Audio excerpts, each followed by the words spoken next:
But as you now know, individuals such as Chauncey Billups, Damon Jones, and Terry Rozier were taken into custody today. Former, current NBA players and coaches. What you don't know is that this is an illegal gambling operation and sports rigging operation that spanned the course of years. The FBI led a coordinated takedown across 11 states to arrest over 30 individuals today responsible for this case, which is very much ongoing. Not only did we crack into the fraud that these perpetrators committed on the grand stage of the NBA, but we also entered and executed a system of justice against La Casa Nostra to include the Bonanno, Gambino, Genovese, and Lucchesi crime families. One example occurred on March 23rd, 2023 in Charlotte. Terry Rozier, an NBA player now with the Miami Heat, but at the time playing for the Hornets, allegedly let others close to him know that he planned to leave the game early with a supposed injury. Using that information, members of the group placed more than $200,000 in wagers on his under statistics. Rozier exited the game after just 9 minutes, and those bets paid out, generating tens of thousands of dollars in profit. Wow. Wowie, wow, wow, wow, wow.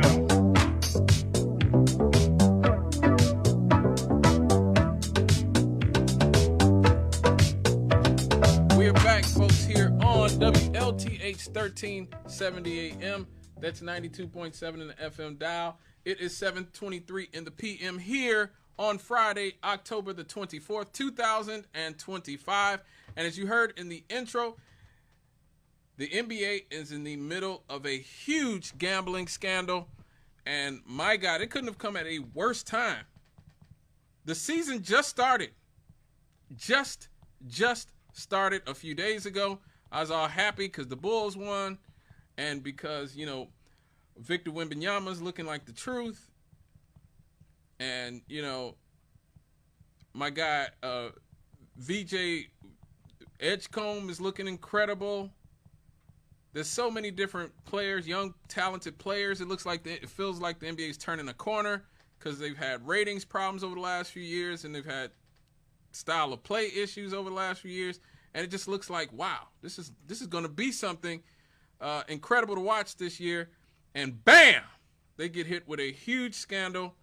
Chauncey Billups, Hall of Famer, a guy who just went in the Hall of Fame a few years ago, now the current head coach of the Portland Trail Blazers.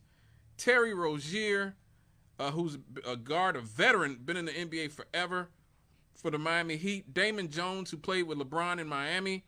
He actually drug LeBron into this because being that he's one of LeBron's close friends, he got information ahead of time that LeBron wasn't playing.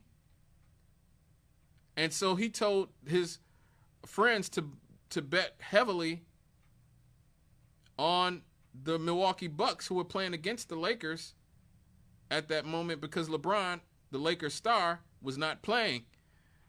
All of this is very, very, very illegal. Now, what are they accused of? Rozier and others are accused of obtaining non-public information about NBA games for, like I just told you, when a player would miss a game or would leave early, and passing that on to bettors. One highlighted case came on March 23rd, 2023, when, while with the Charlotte Hornets, Rozier allegedly told associates he would leave a game early with a foot issue, and did. Bettors had placed prop bets accordingly. So, that's kind of a cut and dry incident right there. The FBI described it as the insider trading saga for the NBA. Now, the other guys, Chauncey Billups is accused of taking part in a scheme to host illegal high-stakes poker games where unsuspecting players were cheated via advanced technology. For example, rigged shufflers. Like, they actually have rigged shufflers. I didn't even know you could rig a card shuffler. Hidden cameras, X-ray tables, where organized crime families like the Gambino crime family and the Genovese crime family, Bonanno crime family, were involved.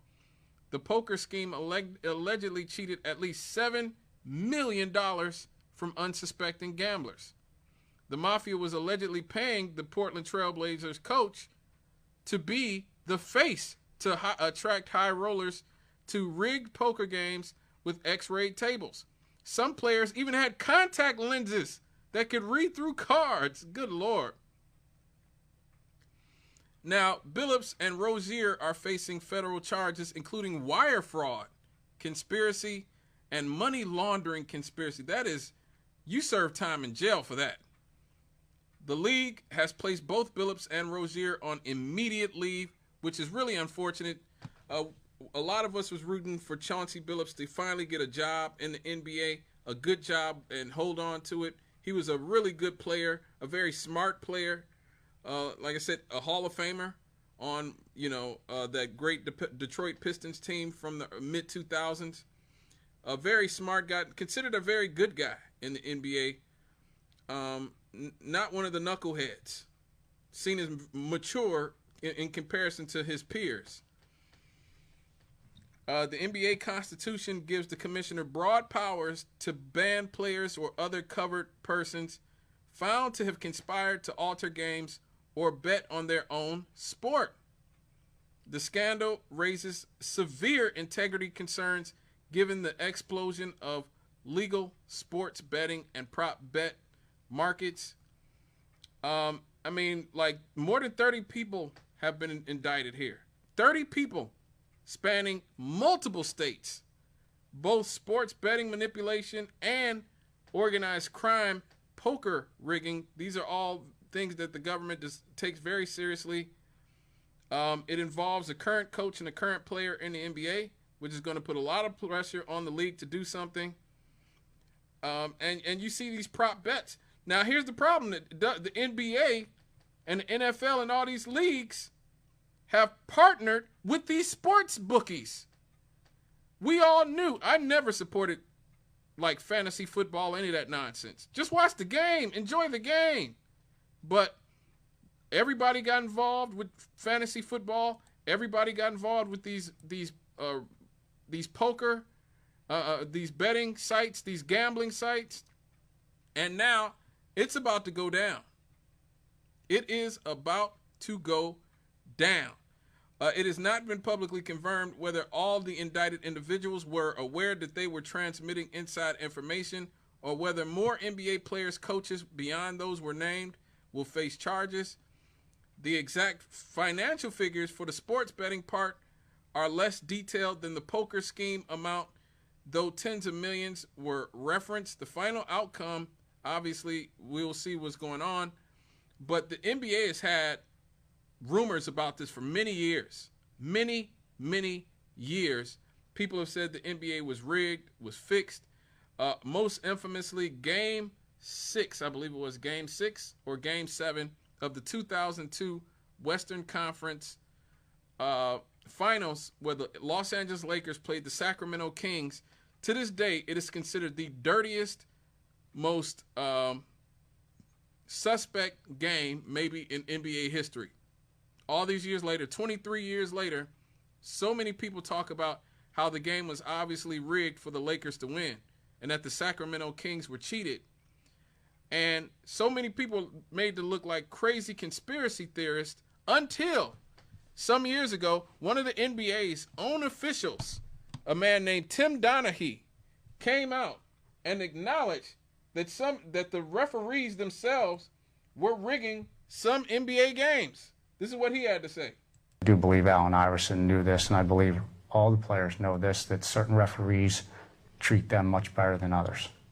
Donaghy told us that 2 years ago, Iverson had incurred the wrath of the refs. He had threatened one of our officials, and the NBA fined him $25,000, and we felt as a group that he should have been suspended. And because he wasn't, we felt like we would teach him a lesson. During that time, you worked an Iverson game January 6, 2007, so you bet against Iverson's team. Correct. Because you knew that all the refs were gunning for him. This was openly discussed. Openly discussed. And I knew that the other two referees and I sought out to do a little justice of our own. The refs quickly called curious fouls on Iverson, including rarely called fouls for palming. And Iverson still upset about that palming call. They threw his game off, and his team lost. According to the game's announcers, even late in the game, you kept hurting Iverson's team by letting defenders bludgeon him without calling any fouls. Watch. Tim Donaghy will not call a foul when Iverson goes to basket. About 3 in a row where he got to the basket, got fouled, we thought, no call. What are we looking at? We're looking at a foul that was let go. Obviously, in the pregame meetings, we came to the conclusion that we were not going to give Allen Iverson any marginal plays to the basket. And that absolutely should have been called a foul that I and the other referees passed on. Did anyone in the NBA know about it? There was a group supervisor at the game that came in at halftime who was laughing and stated that he felt that Iverson had gotten the message. So the supervisor approved of your punishing Iverson? Yes. The NBA would not let that supervisor or any of its refs talk to us. In that game, Donaghy did make calls that helped him win his bet, but he insists that wasn't the point. He says all he wanted to do was punish Iverson. But yes, he did win his bet. Special Agent Philip Scala, who retired from the FBI last year, told us Donaghy would bet on a game when he knew who the refs were and that they felt strongly about certain players. Wow. So that's former NBA referee Tim Donaghy exposing how many NBA games are actually being rigged by the referees. And so many times, you know, you watch these games and you say, wow, man, this has to be rigged. These referees can't be calling this game this way. Now, ultimately, you could make the argument that it's just a game, that ultimately it's not real life. It's not something that should be taken too seriously, and I can understand that logic. But Stephen A., the reason why I actually see this as a political story, because Stephen A. Smith, probably the most famous, high-profile sports commentator in America currently, has a theory about why this is happening. And this is what he had to say about it. We know what world that I live in terms of politics. How many times, for one incident after another, have I said, Trump is coming? He's coming. I'm going to say it on national television again. Bad Bunny is performing at the Super Bowl, and all of a sudden you hearing ICE is going to be there, looking to engage in mass deportations. The Super Bowl, disrupting things. Big night for the NBA. Wembanyama put on a show. That has now been smeared because we're talking about this story, okay? Remember, Trump has a long, long history connected to the world of sports because he had those casinos. Where do you think folks were coming half the time? I'm not talking about individuals. I'm talking about the culture. When people want to go to a casino, when people want to gamble, when people want to party, or whatever the case may be. This was his kind of connection to that. Why am I glad you're here, Monica? Because don't be surprised if the WNBA is next on his list. Because when you've got all of these protests that have been going out there and people that have been protesting against him and what have you, this man is coming. He's coming. And I've been saying it for a long time. And to me, this is the latest nugget of evidence that we're talking about right here. That's not to question the legitimacy of the case. We don't know. We're all sitting up here and we're saying that we don't know.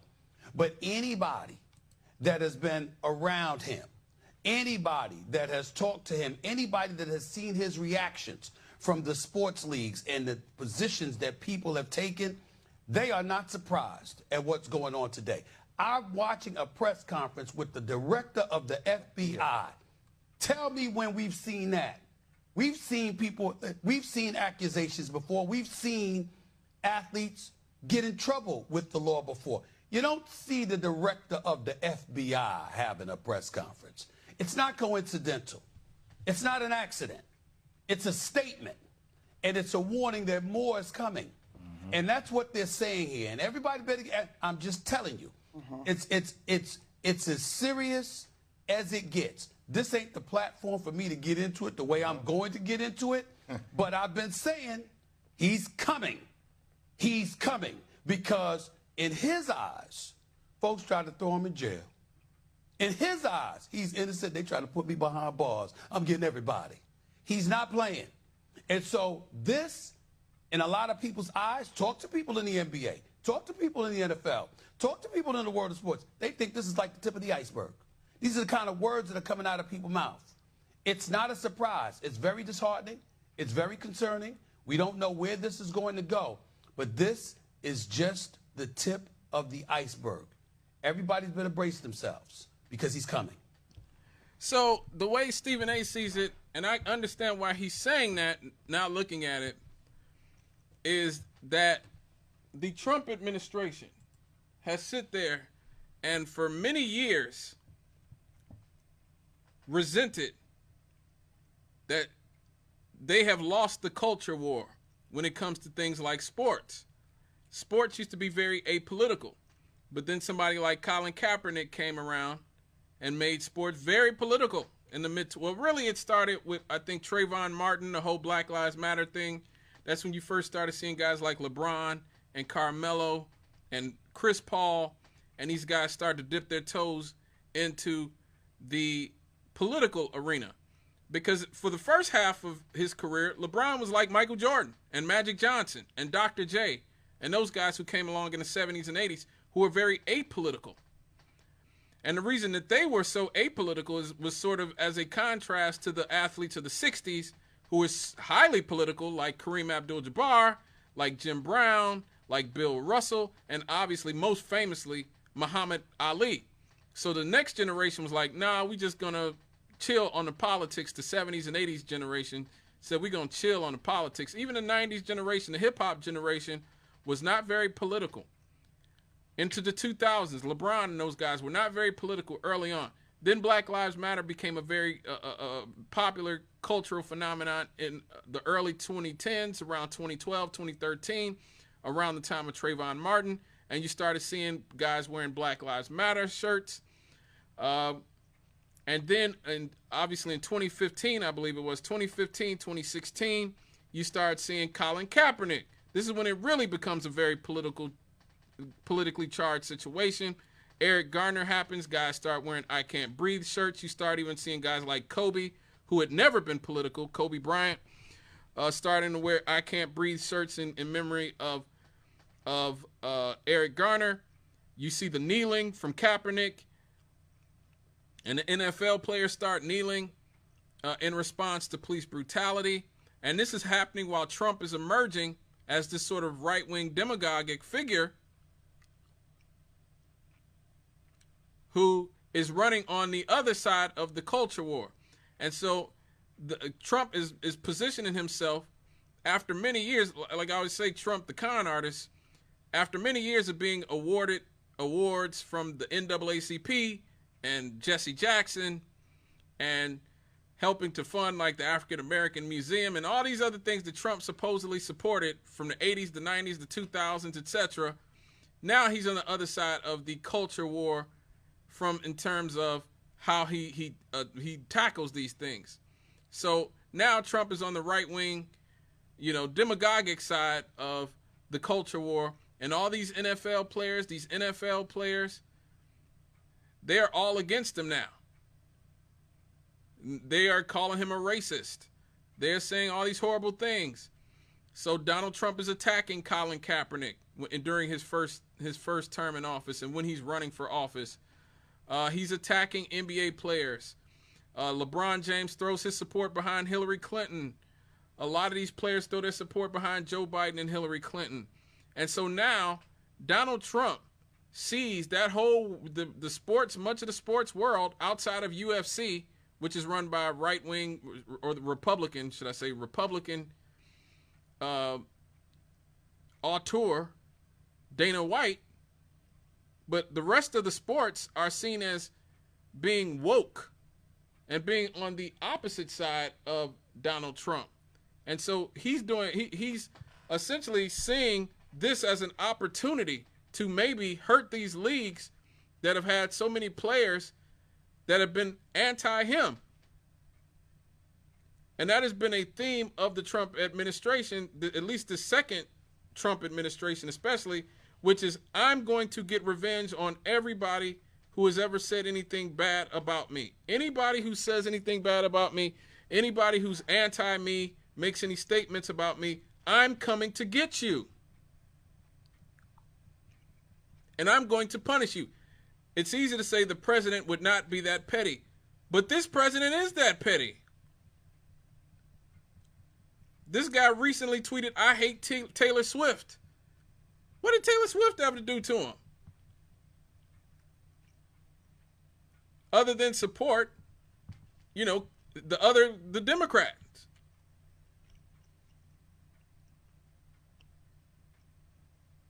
And so when you take that into account, you have to recognize that Donald Trump and the Republicans are seeing this as an extension of the culture war. This isn't just about gambling in basketball. This isn't just about, something involving a sport. This is about Donald Trump, once again, using his leverage as president to take aim at people who don't like him. And that's really all he cares about. You're either on his team or you're against him.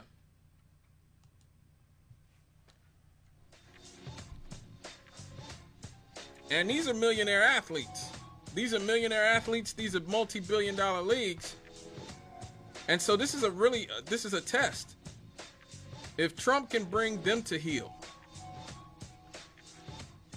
then what does Joe Sixpack have as a shield against the administration? As somebody as petty as Donald Trump. So again, it's important to keep up with a story like this, even though it may not seem like it's about the most important thing in the world. But it is really symbolic of how petty and envious Donald Trump can be of people who have cultural cachet but don't like him.